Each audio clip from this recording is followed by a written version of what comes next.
Dia Santo! Santo dia! Então, que alegria, estamos em mais um Consagra-te TV, juntamente com você, com sua família, com todos da sua paróquia, com todos da sua comunidade, para darmos continuidade às nossas formações sobre o Tratado da Verdadeira Devoção, né? O escrito de São Luís, uma obra muito conhecida em nossa igreja, sem nenhum erro teológico, né? Onde foi um livro de cabeceira do nosso saudoso São João Paulo II. E hoje vamos tratar do capítulo 8º. E o capítulo 8º fala justamente sobre as práticas particulares desta devoção. São Luís, ele é um santo muito pedagógico, né? Um santo muito didático, e ele coloca sempre exemplos, sempre contexto, sempre situações onde nós podemos nos encontrar, né? Onde a gente consegue aprender, onde a gente consegue absorver aquilo que ele quer passar para a gente de uma maneira mais simples. E nesse capítulo 8º, nas práticas particulares, São Luís ele coloca alguns exemplos de como a gente ser um consagrado, como a gente praticar esta consagração na nossa vida em vários aspectos. A gente sabe que a consagração é para padre, para bispo, para leigo, para tudo, né? Então todos devem conhecer estas práticas para que a gente consiga expressar, né, aquilo que a gente aprendeu. Natália, primeiro a gente precisa entender que existe a diferença entre práticas interiores e práticas exteriores. E que muitas vezes as pessoas ficam somente em uma, né? Ou ficam muito na prática interior, se recolhem muito, ou ficam muito na prática exterior, sempre gostam de falar, sempre gostam de expressar aquilo. Mas a gente precisa ter o equilíbrio, Sim. não é? É necessário o equilíbrio para que a gente consiga não somente exteriorizar ou não somente trazer para dentro de si, interiorizar a nossa prática, mas para que seja tanto bem vivida interiormente como bem vivida socialmente, né? Para que as pessoas também consigam visualizar na gente aquilo que é a Virgem Maria e para que as pessoas também consigam absorver de nós o testemunho, que é também essencial. Mas antes é necessário que eu viva interiormente. O próprio Deus, ele fala isso na Sagrada Escritura. Ele diz que a boca fala aquilo que o coração está cheio. Então, primeiro é necessário eu viver interiormente. É primeiro necessário que esteja muito firme em meu coração a prática da devoção à Virgem Maria. Primeiro é necessário que eu ame muito a Virgem Maria, que eu a tenha como rainha do meu coração, que eu a tenha como verdadeiramente o meu caminho de santidade, o meu modelo a ser seguido, para que depois eu consiga exteriorizar ela, né? Então é algo que vem por consequência. Como a gente sempre costuma dizer, se eu amo muito alguém, é óbvio que eu vou falar desse muito alguém para alguém, né? Então, sempre deve haver antes algo que eu ame muito para que eu consiga falar sobre esse alguém, né? Então, as práticas exteriores são diversas. Elas, na verdade, essas práticas exteriores, elas costumam ajudar as práticas interiores, né? Porque, veja, se eu consigo exteriorizar, se eu consigo falar de alguém, se eu consigo usar uma camisa, se eu consigo usar um colar que tem a Virgem Maria, a imagem da Virgem Maria, eu consigo ali dar o meu testemunho, como eu havia dito. E o testemunho, ele não somente edifica, como me causa uma espécie de compromisso com aquelas pessoas. Porque, veja, se eu acabo falando de mim, se eu acabo falando da Virgem Maria, eu acabo me comprometendo a viver aquela vida retamente, para que os outros tenham sempre esse testemunho visto em mim, né? Então, é necessário essa prática exterior também para lembrar ao homem sobre os seus compromissos, sobre aquilo que ele, de fato, se colocou, se comprometeu a vivenciar na sua vida interior, na sua história de vida, digamos assim. E isso, São Gregório, né? São Luís, ele coloca uma frase de São Gregório que diz assim: não que se devem fazer as ações e devoções exteriores, como diz São Gregório, para agradar aos homens e tirar daí algum motivo de louvor, pois isso seria vaidade. Então, como Natália estava falando, isso que a gente pratica da nossa consagração deve servir para que o outro olhe para nós e veja Deus. Seja através de uma oração do texto, seja meditando um livro, seja usando uma camisa, mas que isso não seja somente vaidade nossa, né? O fato de nós usarmos a medalha da nossa comunidade já é uma prática exterior, né? Como São Luís vai falar mais na frente. E isso não deve nos fazer, a gente usa a medalha da comunidade é porque a gente é mais do que os outros. Não, pelo contrário, né? Isso mostra que a gente precisa, né? A gente precisa fazer com que a cruz seja a nossa melhor amiga durante o nosso dia, né? Porque isso não nos torna menos ou mais do que aquelas pessoas que não usam, por exemplo, do que aquelas pessoas que não são consagradas também. Então, que isso não seja motivo de vaidade, mas para que seja louvor a Deus. Que as pessoas olhem para nós e vejam, nossa, aquela pessoa está usando uma medalha, né? Tem uma cruz no peito. Eu poderia usar uma também. Vou ver. Para que é essa cruz? Né? Causa curiosidade também, muitas vezes. Então, essas práticas exteriores fazem com que nós vejamos que a prática interior deve superabundar, né? Deve transbordar e fazer com que se expresse na nossa vida. E São Luís vai colocar alguns exemplos. Por exemplo, consagração depois dos exercícios preparatórios. É uma prática. Outra prática, a coroinha da Santíssima Virgem, o uso das cadeias, o culto especial ao mistério da encarnação, a grande devoção pela Ave Maria e pelo Rosário, e assim São Luís vai continuando. Mas vamos falar desta prática que a gente está desde o começo das formações falando, que é o curso, que é este processo que a gente está fazendo com vocês através dos programas, para que no final você consiga se entregar à Santíssima Virgem. São Luís ele fala dessa consagração dos exercícios preparatórios como uma primeira prática, porque eu acredito muito que quando a gente se prepara muito para algo é porque esse algo é muito importante, né? Quando a gente fica às vezes muito ansioso é porque isso vai causar uma grande consequência na nossa vida, né? Então, São Luís não é à toa que coloca 33 dias de preparação para esta consagração e o quanto, se for bem vivida, vai frutificar na nossa alma. Então, Natália, como foi o seu processo de preparação para a consagração, os 33 dias? Foi bem complicado, né? Como com certeza deve estar sendo na sua vida também, né? Primeiramente porque você está diante daquelas reflexões que o exercício espiritual lhe propõe, é algo que às vezes lhe assusta, né? Como, por exemplo, quando ele pergunta assim, você está fazendo a Virgem Maria mais conhecida e mais amada?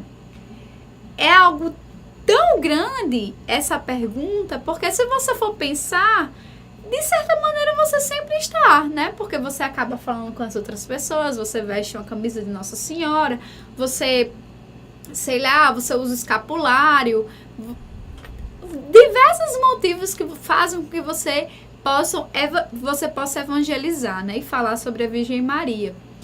Mas é uma coisa tão grandiosa porque ela é muita coisa, então eu posso fazer muito mais. A gente não sabe a consequência que é o fato de uma pessoa ver na gente um simples texto no bolso. Exatamente. Né? Mas também entender algo que eu posso fazer mais, né? Então é sempre algo que me traz de fato uma angústia, me traz de fato uma reflexão e que me traz a vontade de ser mais, né? Eu acho que uma coisa que o exercício espiritual ele nos faz é analisar o que nós somos e dizer assim, não, eu posso fazer mais, eu devo fazer mais, né? E isso é uma grande consequência do exercício espiritual, porque nos faz, ao final, se engrandecer e querer fazer mais, né, para Deus, e querer ser mais. Por isso nos traz de volta o engajamento, nos traz de volta toda a vontade de ser de Deus, né? Nos reconstrói, né? O exercício espiritual tem essa capacidade, é como alguém que está ali no sacramento da confissão, né? A gente sai dali renovado, pronto para o novo de Deus, né? Então isso é uma grande consequência né? E o que propõe o exercício espiritual, então? Ele propõe 12 dias de esvaziamento do espírito do mundo. Aquela formação que a gente deu sobre o espírito do mundo, né? De se retirar, de se reconhecer, pertencer a este mundo, mas que não nós nos voltamos para o céu, né? E que aqui nós devemos viver não apegados a essas coisas que o mundo nos oferece, mas apegados àquilo que é vontade de Deus, o que seria os sacramentos, apegado às pessoas com que Deus nos quer, para que levemos essas pessoas para o céu, né? E não digo um apego espiritual, eu não quero dizer isso, viu? E aí, depois são 3 semanas para falar sobre Jesus Cristo e a Virgem Maria, conhecimento de Jesus Cristo e conhecimento da Virgem Maria. Mas para isso é necessário um conhecimento primeiro de si, né? Aquela velha história de saber quem eu sou, saber sobre a minha história de vida, de saber sobre aquilo que Deus quer para mim, né? Naquelas 3 dimensões, né? A minha vocação, o meu estado de vida e o meu ser filho de Deus. Tudo isso para que, de fato, a gente consiga se ver, né? E nos ver na pessoa de Deus, né? Santa Teresinha, ela falava, né? Eu sou aquilo que Deus pensa de mim, né? Então, de fato, eu preciso ser aquilo que Deus pensa de mim. E eu só vou começar a compreender isso quando eu me esvaziar do mundo, reconhecer quem eu sou e querer conhecer a Deus e a Virgem Maria.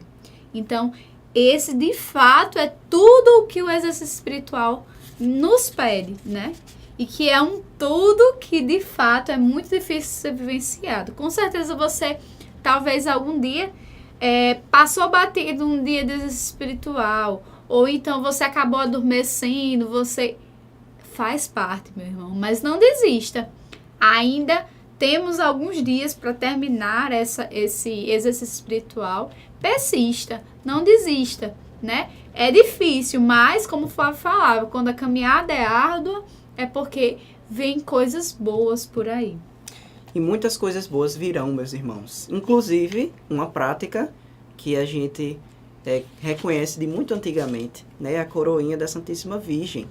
Esta coroinha que São Luís nos coloca como uma prática exterior e que eu conheço até um padre que adotou como seu lema sacerdotal, né? O Subtum Praesidium, né? Esta oração que muitos conhecem, né? Sob a vossa proteção, nos acolhemos, Santa Mãe de Deus, não desprezeis as nossas súplicas e nossas necessidades, mas livrai-nos sempre de todos os perigos, ó Virgem gloriosa e bendita.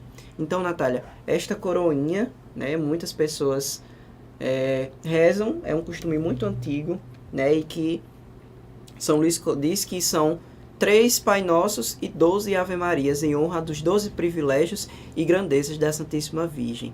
Eu acredito que quando a gente reflete sobre a vida de Nossa Senhora, a gente para ver o quanto ela pode nos ajudar, né? O quanto Deus criou esta mulher para que fosse um perfeito modelo para nós.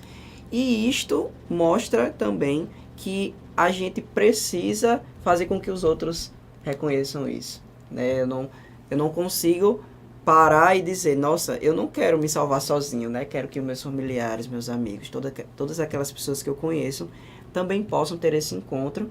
E um exemplo é refletindo sobre a vida de Nossa Senhora, não é? Exatamente, né? Eu sempre consigo lembrar muito bem essa dimensão da Virgem Maria como aquela mulher missionária, como aquela mulher que se importava com os seus, né? Quando a gente vê a sua história de vida e vê o que ela fez, né? Quando ela recebeu o anúncio do anjo Gabriel, o que foi que ela fez? Ela foi logo ao encontro de Santa Isabel, né? A sua prima, né? Ela foi logo ao encontro daquele que necessitava. A sua prima que estava velha, que precisava de um auxílio, a Virgem Maria foi lá, né? E foi ao encontro dela. A gente vê o quanto que a Virgem Maria é simples, né? Aí você pode dizer assim, Natália, mas é uma cadeiazinha. Ou você falar sobre uma oração tão simples que é rezar a Ave Maria é uma coisa tão simples, de fato é uma coisa tão simples. Mas São Luís vem falar em um outro grande livro dele, que é uma das orações mais lindas que ele já viu. E uma das orações que tem mais poder.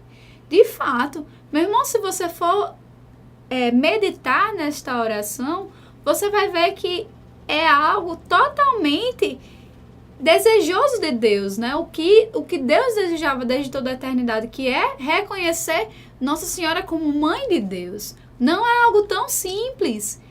Deus poderia ter pensado que Jesus iria nascer de tantas maneiras, mas Ele quis, Ele idealizou isso desde toda a eternidade, que ela iria nascer, que Jesus iria nascer por meio de uma mulher.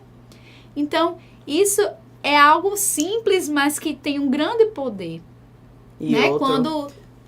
Quando São Luís vem falar no segredo do Rosário, né? Ele fala justamente desse poder desta oração, né? Que até o demônio, ele tem medo desta oração. Ele teme quando fala Ave Maria. E este fato, né, de saber que Nossa Senhora é a Mãe de Deus e também minha, também gera um certo receio em Satanás, porque Satanás era um anjo de luz, né, no lado de Deus, e quando viu que aquela mulher ia ser a Mãe de Deus, aí é que ele ficou arretado mesmo, né, porque como é que pode uma mulher simples, uma mulher humilde, não tem condições, isso não está acontecendo, aí é que ele fica mais raivoso ainda. Mas em reconhecer que nós temos uma mãe que é nossa e mãe de Deus, isso é incomensurável, né? A gente não consegue valorar, né? Não consegue medir a grandeza desta graça que é ter Nossa Senhora como nossa mãe. E isso a gente também consegue expressar através do uso das cadeiazinhas, né? Já que a gente falou sobre o pecado, já que a gente falou de Satanás agora, sobre esta prisão, esta outra cadeia nos liga, faz um elo de ligação com Nosso Senhor através de Nossa Senhora. Então, o uso das cadeiazinhas, elas foram recomendadas por São Luís para ser um sinal da escravidão de amor, não é isso, Natália? Exatamente. Um sinal que nos leva a lembrar do nosso dever, né, enquanto escravos de amor, né? São Luís ali sempre coloca o consagrado como um escravo de amor, né? Aquele que não tem hora, não tem tempo, não tem salário, não tem recompensa alguma. A recompensa que ele espera é somente a salvação, né? É somente o estar sob os cuidados da Virgem Maria. E aí, a própria Sagrada Escritura tem uma passagem que nos fala sobre o uso das cadeias, né? Ele nos lembra assim, atraí-los-ei com o uso das cadeias de caridade, né? Então, essas cadeias, elas não são cadeias que devem ser usadas para de longe a gente ver, né? Não deve ser um sinal exagerado, né? Precisa haver um equilíbrio, né? Então, o uso de cadeias que nos levem a remeter, a lembrar essa nossa qualidade, essa nossa natureza de escravos da Virgem Maria. E nossa comunidade, né, propõe nos nossos cursos de consagração a Cruz da Unidade, né, que atrás tem o escapulário do Carmo, né, o símbolo do movimento sacerdotal mariano, e as 3 cruzes, além de ter a Cruz da Unidade, né, do movimento de Shansta, que nós propomos a todos os nossos consagrados de serem a sua cadeia, né, de ser o seu sinal externo, de ser aquilo que expressa a sua forma de gratidão a Nossa Senhora por ter se entregado a ela. Então, uma outra prática que São Luís nos coloca é o culto especial ao mistério da encarnação, né, este momento na história da humanidade em que Deus se dignou a vir ao ventre de uma mulher, ao fato de que Nossa Senhora deu o sim para ser a mãe de Deus. E isso fez com que toda a humanidade ficasse parada. Na verdade, nascesse a partir dali, até porque a gente está em 2018, né? Então, estamos no ano 2018 depois de Cristo, né? Então, o nascimento de Nosso Senhor é uma marca que faz com que a nossa vida esteja presente dentro dele. E para isso, São Luís nos explica sobre este mistério da encarnação, que ele gosta muito, não é? Desse Sim. mistério. É um mistério que a gente celebra, né, no dia 25 de março. Então, grave aí este dia, 25 de março. Nossa Senhora já está grávida, É. né? Já está esperando Nosso Senhor. É um dia que, de fato, ele é particular para todo consagrado da Virgem Maria, né? Porque, pense, qual é o sentido da nossa consagração? É imitar aquilo que o próprio Jesus fez, a dependência da Virgem Maria, né? Então, esse mistério da encarnação, ele nos remete à memória essa dependência que Deus quis que Jesus, seu filho, vivenciasse. E essa dependência nos faz justamente recordar, nós precisamos ser estas pessoas dependentes da Virgem Maria para nos enchermos de Deus, nos enchermos de Jesus Cristo, né? E também nos faz agradecer a todas as graças que Deus quis que a Virgem Maria vivenciasse, né? De todas as graças que Deus colocou sobre a Virgem Maria, dela ser mãe de Deus, dela ser a nossa mediadora, dela ser o nosso modelo, dela ser a certeza, a porta aberta para o céu, o motivo da nossa alegria, tantas outras coisas que a Virgem Maria nos é. Agradecer por este grande dia, porque foi ali que a Virgem Maria, de fato, ali se encarnou Jesus Cristo nela. E ali, de fato, a gente tem a imagem de uma mãe, né?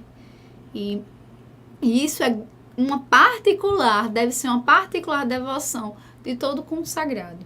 E isso, a história da igreja nos apresenta de uma maneira tão feliz, tão singular, que no dia da encarnação, né, no dia 25 de março, na hora da celebração eucarística, na hora do credo, né, as pessoas têm o costume de ajoelhar-se no momento em que se diz que o anjo anunciou a Nossa Senhora e ela teve a encarnação de Jesus Cristo presente em seu ventre. Então vejam que a igreja coloca como um ponto importante, né? As pessoas fazem uma genuflexão mostrando reverência a Nosso Senhor e a Nossa Senhora. E outro culto que São Luís nos propõe é a grande devoção pela Ave Maria e pelo Rosário. Natália havia comentado no começo sobre esta oração pequena, mas muito poderosa, sobre a Ave Maria, onde o próprio Deus se dignou a fazer.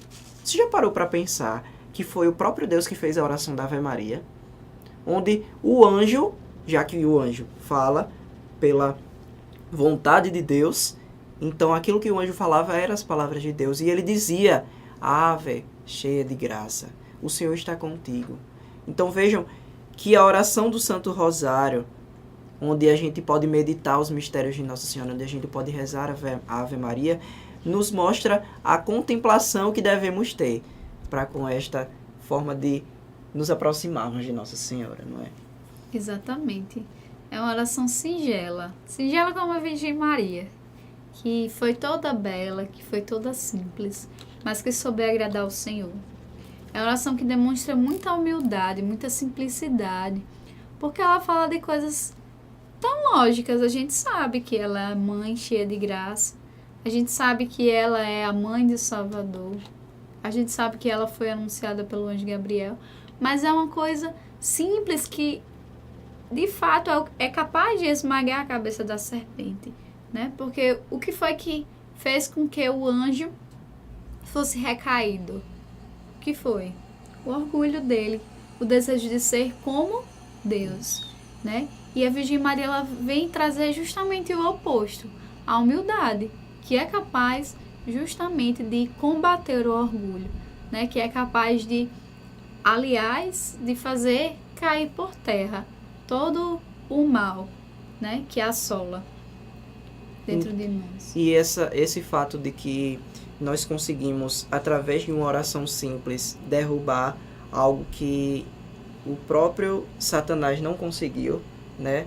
É algo que nos coloca em, vamos dizer, em um copo, assim, transparente, né? Porque na oração da Ave Maria a gente entende todas as palavras, a gente consegue perceber Deus na nossa vida.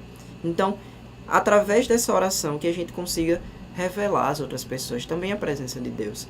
E uma outra oração também, como prática, é o Magnífica, né? A oração tão bela, onde a gente pode meditar na Sagrada Escritura aquilo que Nossa Senhora cantou, não é? Sim. O próprio São Luís diz assim: a única oração e a única composição da Santíssima Virgem, ou antes, que Jesus compôs nela, pois ele falava pela sua boca. Este é o maior sacrifício de louvor que Deus recebeu na lei da graça. Que coisa bonita, né? Uma oração que é composta por uma mãe, que ali está diante de uma grande, como é que eu posso dizer, uma grande felicidade, né? De ser, de fato, olhada por Deus, né? Na sua simplicidade, de ser escolhida por Deus, né? Essa oração que se demonstra tão simples, né? Que se demonstra o eu da Virgem Maria exposto, né? O eu da Virgem Maria simples, humilde, exposto e exaltado em Deus, né? É uma oração que consegue muito bem exaltar a Deus pelas graças que fez nela. De fato, por isso que São Luís coloca que talvez Jesus compôs nela, né? Pela obra de Jesus, ela falava aquelas grandes maravilhas que Deus fez na sua vida. E para finalizar, São Luís coloca como uma prática exterior o desprezo do mundo, né? São Luís ele coloca apenas 4 linhas, né, no tratado. Ele diz assim: os fiéis servidores de Maria devem desprezar, odiar e fugir muito do mundo corrupto e servir-se das práticas de desprezo do mundo que indicamos na primeira parte. Então, é simples, mas ao mesmo tempo muito difícil, é o desprezo do mundo. E São Luís vai nos colocar práticas particulares e interiores para os que desejam vir a ser perfeitos. Fazer tudo por Maria, fazer tudo com Maria, fazer tudo em Maria e fazer tudo para Maria. Então, já finalizando o nosso programa, Natália vai nos colocar estes 4 pontos. Fazer tudo por Maria, fazer tudo com Maria, fazer tudo em Maria e fazer tudo para Maria. Natália, como é esses 4 formas de viver com Nossa Senhora? Fazer tudo por Maria. Devemos obedecer em tudo à Virgem Maria e conduzir-se em tudo por ela, né? Fazer tudo por alguém. Essa preposição nos denota justamente um destinatário, né? Fazer tudo por Maria Santíssima. E aí, fazer tudo com Maria, né? Esse fazer tudo com Maria é algo que a gente deseja, né? Ter a companhia da Virgem Maria, ter ela como a minha condutora, o meu modelo, aquela que vai me guiar, que vai me trazer na mão e vai me levar até Jesus Cristo. Isso é algo que todo mundo deseja. E trazer a Virgem Maria e fazer tudo em Maria Santíssima é algo plenamente difícil, né? Estar nela, de fato, é como alguém que já não sou eu quem vive, como dizia São Paulo, né? Mas é Cristo que vive em mim. Aliás, é a Virgem Maria que deve viver em cada um de nós, né? E esse fazer tudo em Maria Santíssima é algo que de fato é complicado para nós, né? Mas que devemos buscar, né? Devemos buscar estar nela, né? Como a Virgem Maria fazia isso, né? Como a Virgem Maria poderia fazer isso por mim. E por último, fazer tudo para Maria, né? É essa finalidade que ter nossas ações para a Virgem Maria, né? Ela ser o depositório das nossas ações. Ela ser aquela que guarda tudo que eu faço. Então, meus irmãos, que façamos tudo por Maria, que façamos tudo para Maria, que façamos tudo em Maria e coloquemos toda a nossa vida à disposição desta Virgem e bem-amada Mãe. Então, estamos acabando mais um programa. Qualquer dúvida, se vocês quiserem mais informações, podem entrar no nosso site www.discipulodaMãeDeDeus.com.br. Pode adquirir nossos livros, né? Em especial este livro, Consagra-te Devocionário, onde vocês vão poder encontrar muitas práticas exteriores que vocês vão poder fazer, assim como o bem viver, práticas interiores desta consagração. Então, fiquem com Deus, fiquem com Nossa Senhora, que a Virgem do Carmelo possa interceder por vocês, juntamente com o nosso baluarte, São Simão Stock. Então, fiquem com Deus, fiquem com Nossa Senhora e cheirinhos!